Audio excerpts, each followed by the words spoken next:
Halo, good morning, before caring and before gentle. Ketemu lagi dengan Miss Bernard. Udah lama nggak ketemu ya. Miss Bernard berharap kalian semua baik-baik saja di rumah dan masih tetap semangat. Hari ini kita akan belajar tema baru untuk civics, yaitu kewajiban dan hak.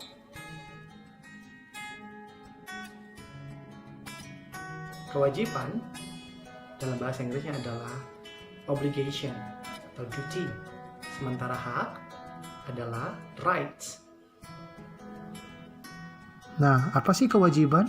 Kewajiban adalah sesuatu yang harus dipatuhi dan dilaksanakan.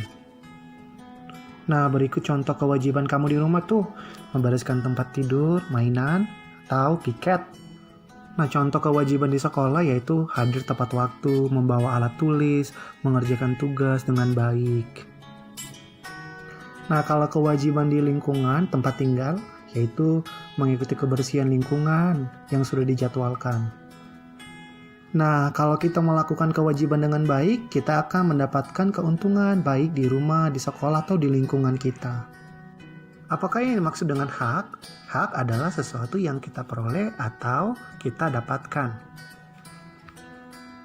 Berikut contoh hak kita di rumah sebagai anak, yaitu kita berhak mendapatkan kasih sayang dari orang tua.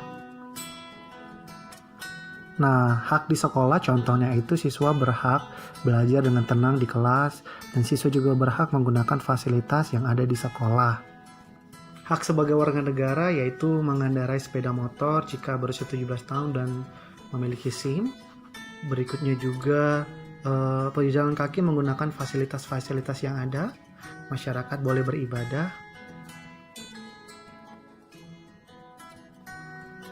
Hak dan kewajiban harus seimbang loh. Kita tidak boleh menuntut hak tanpa melakukan kewajiban. Contohnya sebagai berikut. Dan juga sebagai berikut. Kita wajib membayar makanan sehingga kita berhak memakan makanan tersebut. Tahukah kamu bahwa hak-hak kita dibatasi oleh hak-hak orang lain juga, seperti contoh. Ini juga contoh pembatasan hak-hak kita oleh hak orang lain juga ya.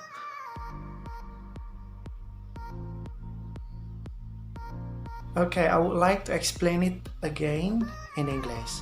So, what is a duty or what is an obligation?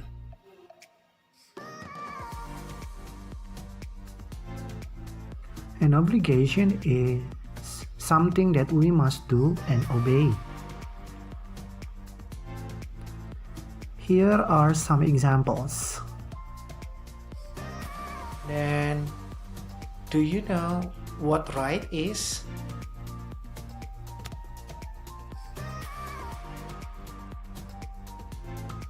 Right is something that we can get or gain or achieve. Here are some examples of our rights. And finally, we must always respect others' rights and have to do our duties in order to get our rights. That's all for today. Thank you for joining my class. We have been learning about obligations and rights. Hope you can enjoy the lessons and do some of the activities. Thank you.